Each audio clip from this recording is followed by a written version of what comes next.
want to stick with the theme we've been talking about the last few videos of, I guess, how you achieve a goal, achieve an objective. If there's something that you know is going to be hard to do. I kind of started with this whole high dive video of people trying to jump off like a high dive at a local pool and building up the courage to actually do that. And we kind of extrapolated that out to all different scenarios of, you know, wanting to open your own business or wanting to learn a new language, and what's the psychology behind it of getting up the motivation to do it, staying consistent with it, actually staying true to a plan and a structure and a system to do that.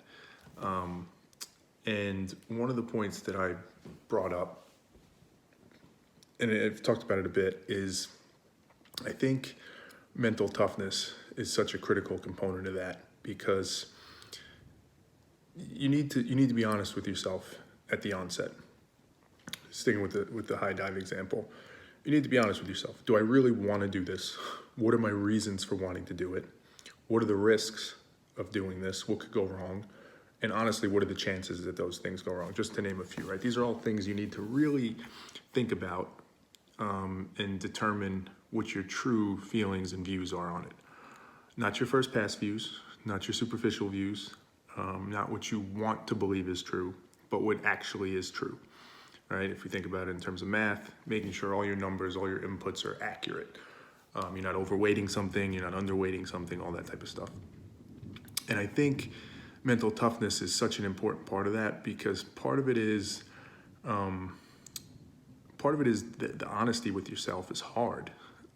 You know, a high dive, jumping off the high dive could be something that's, you know, means a lot to you, means a lot to your identity. You think of yourself as brave or somebody that's not scared of things. So the action of doing that is very important to you.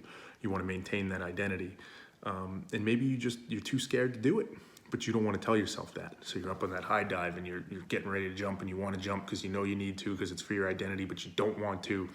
And you have this conflict inside. The mental toughness allows you to have an honest conversation with yourself and determine what actually do I want to do in a very kind of analytical, rational, logical way. There's also mental toughness involved with if it's a particularly hard task. It may be uncomfortable, right? We talked about learning a language and learning to speak Spanish, something like that. Maybe you need to dedicate an hour a day to it. That can be cumbersome. That could be painful. It could be something where the level of commitment it takes to do that, it takes a degree of mental toughness to get that thing going, and then it starts to build on itself. And we talked about compound interest and all that. So anyway, with that preface, what I'm trying to do more of is apply these things to real life, to test them a little bit more. And I should say it's risky to do that. It's risky to do any of this, but it's risky because of what we know, in that our minds always want to form this cohesive narrative. So whenever you're talking about a topic like this, and you're talking about, you know, the mental toughness it takes to tackle a hard task or something like that, you know, you could start to see that anywhere. And then you have a conversation with somebody, or you see a real life scenario play out, and it plays out a certain way. And all of a sudden this bias kicks in that makes you think like, oh, that's it. See, it played out this way. That explains it. You may be seeing things that aren't really there. So you always have to be cognizant of that. So with that said, I was having a conversation with my wife tonight, and a little bit of background. So she has some health issues. She has multiple sclerosis. She's had it for, I guess it's about 18 years now, 19 years.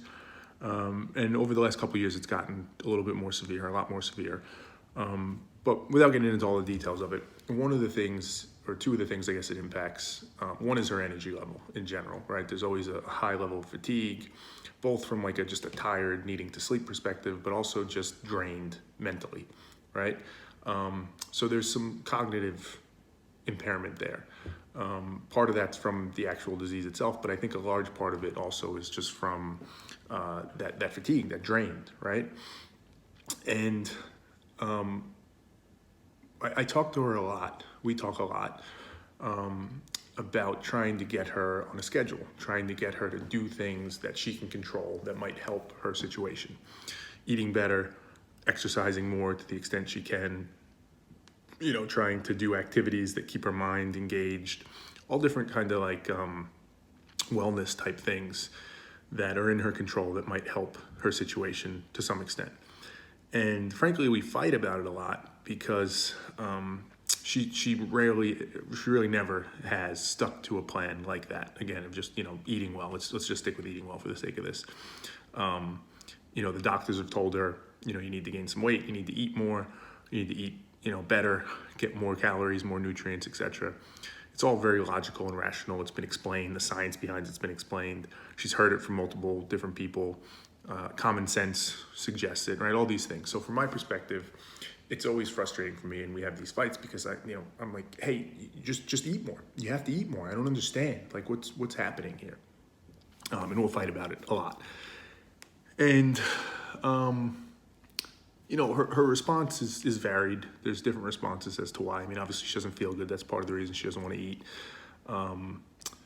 But when it gets really frustrating for me is there's times when she'll tell me like, all right, I'm gonna eat more, right? And initially when she started to say that, I would say like, all right, awesome, great. And then within a few days or a week, she would revert back to her old ways. And that was always frustrating because, I guess expectations get set and, all that type of stuff. And it would just be like, hey, what are we doing? You told me you were going to do it. And now you're not doing it. So that was always frustrating. And then as time went on and that consistently happened, the conversations would change to, she would say at some point, like, hey, I'm going to eat more. I know I need to, because logically I know I need to do that. And I would start to say to her, like, I'm not trying to be negative, but I don't believe you. I don't think you've said this before and it's never happened. Like, why is it different this time? Or I would say, like, I don't see a mindset shift. I don't see anything that suggests that you recognize and you're thinking differently about this. So when it gets difficult, I don't see you doing it. So I mention all that because given the conversations we've been having about how do you tackle a hard task, how do you build all that up, I came to potentially a realization around what might be happening in her case that might help validate some of the things we're saying and might help, most importantly, give me a better ability to understand her situation and maybe deal with it a little bit better. So you think of it in terms of what we've been saying. There's this task that she needs to do. She needs to eat better every day, right? So it's something that she needs to commit to every day that's difficult for her to do. To eat 3 full meals and get all her nutrients and maybe some snacks in between and really just keep up that wellness diet that she needs to do. So think of it in our terms of what we've been talking about. So up front, there's, and let me say this, right? So from a system perspective, we've done that, right? We've set certain meals, we've done smoothies, we've done like pre-made meals, we've done like protein shakes, all different things to try and make the process, the system as easy as possible to enable her to be able to do it. But it never sticks. So you go back to what I was talking about in the beginning of the video, the mental toughness, right? And that's where I started to question her, right? I started to question, do you have the mental toughness? Are you just, to be blunt, too mentally weak to do this, right? You're just not committing to it. It's going to be hard and you're just not willing to do something that's hard, right? And I started going down that path and I had that view for a while that it's you just gotta suck it up. You gotta do it. You just gotta do it. It's going to be hard, but you gotta do it. And you can think of this in terms of the high dive, right? You just jump. You just got to jump. But I started thinking about it, and much like those people on the high dive, their minds start shutting stuff down, and they stop them from doing that, right, for various reasons. Taking that back to my wife's example, the realization was, given her condition and how fatigued she is, how drained she is of energy, and some of the kind of cognitive things, what I'm starting to think is that the mental toughness that it takes to have that honest conversation with yourself up front, to say, let me be honest about what this is going to take for me to do, right, to achieve this task or whatever it is I'm trying to do. What's the effort involved? How hard is it going to be? Let me be honest about that. Let me determine the benefit side of it and see if it's something that I actually want to do. Am I willing to take on that cost to get this benefit? That is that difficult, honest conversation you have to have with yourself. And I believe it's critical. And it takes that mental toughness to do it and actually explore it and be honest with yourself and consistently be honest with yourself, right? My brother had mentioned this at one point when we were discussing it, that, things like this, it's like you're on that high dive every single day. In her case, multiple times a day, as you need to, follow the diet you need to follow. So it requires it constantly. And in her case, what I'm wondering is, does she have the ability to exert the energy and the resource to actively, in some ways, combat her mind, right? We talk about all the time all the flaws of the mind. And this is a perfect example. There's something difficult that you need to do that, in theory, you don't want to do, right? Your mind's telling you, don't jump, don't eat it. It's too hard. It's too much work. You don't feel good. You're not going to enjoy it. Whatever the things are, your mind's trying to protect you in some way, seemingly, it thinks it is. And to combat that, it needs to be an active process of you being honest and saying, like, listen, I understand why my mind's trying to give me all the excuses as to why I shouldn't do it. I understand that it seems so real to me and it seems so true that, like, I'm trying my best to do it here and I think I'm really going to try, but then it doesn't happen. And I always have kind of an excuse of, well, this happened or that happened, or, this week I just didn't really feel good. To overcome that, you need to battle, in effect, your mind regularly and have the energy and the wherewithal and the capability to do that and consistently keep yourself honest, have that honest conversation with yourself. And I think in my wife's case, because of her condition, she can't do that. So it's not a weakness. It's not a laziness, potentially. It's not, she's just, blatantly just doesn't care about doing it. I don't think she's able to check off that first step in the process, which is have the mental toughness to have that honest conversation with yourself and determine, is this something I really want to do, right? What happens in her case instead is she has for lack of a better phrase, like a fake conversation with herself in a certain moment, right? When she gets a little bit of motivation and it's, it feels distant and far, whatever.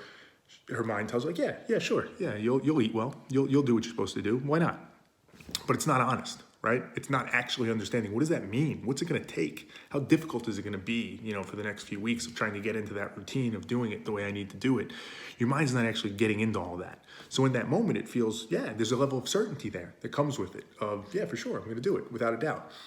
But when you have that certainty and it seems so easy and simple, but you haven't actually faced the actual challenge, the difficulty, you haven't actually prepared yourself for it because you don't have the ability, the mental capacity, if you will, to force yourself into that honest conversation, in effect, you're lying to yourself and you're not actually preparing yourself to do what you have to do. So as soon as it does get hard, day 1, day 2, day 6, whatever it is, you're not in a position to actually achieve this. You're not jumping off that high dive at whatever meal, that hits. And in her case, I can see it in her. Like it's almost shocking to her that she's not doing it. Right? In the moment when she decides, I'm gonna eat more, right? I'm gonna do better. I'm gonna stick to the diet. 6 days later, when it's off, she can't even comprehend what happened there, right? There's excuses that come to mind, but she can't really comprehend it.